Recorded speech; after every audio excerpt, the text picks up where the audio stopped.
నిండు పున్నమి లాంటి రాష్ట్రాన్ని అమావాస్య చీకట్లు కమ్ముకున్నాయి. ఆడపిల్లలు అర్ధరాత్రి స్వేచ్ఛగా బయటకు తిరిగే ఈ దేశంలో ఒక్క ఆంధ్రప్రదేశ్ మాత్రం ఎటుపోతోంది? ఓట్ల కోసం గ్యారంటీలతో ప్రజల్ని బురుడి కొట్టించి అధికారంలోకి వచ్చిన ఈ కూటమి పాలనలో పసిబిడ్డలు సైతం జంకుతున్నారు. పొద్దుకు 10 సార్లు పొంగనాలు కొట్టే పోసెట్టి పుంగనూరు ఘటనపై ఏమంటావు చెప్పు?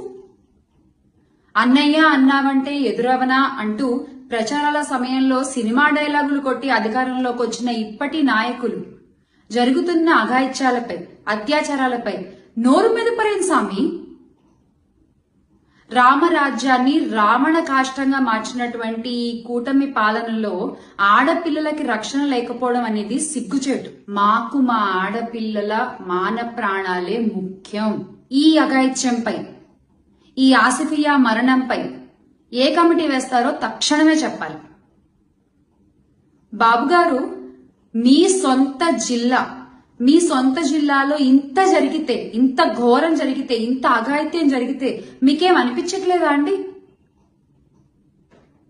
బాబొస్తే అదొస్తుంది, బాబొస్తే ఇదొస్తుంది, ఇవన్నీ దేవుడెరుగు.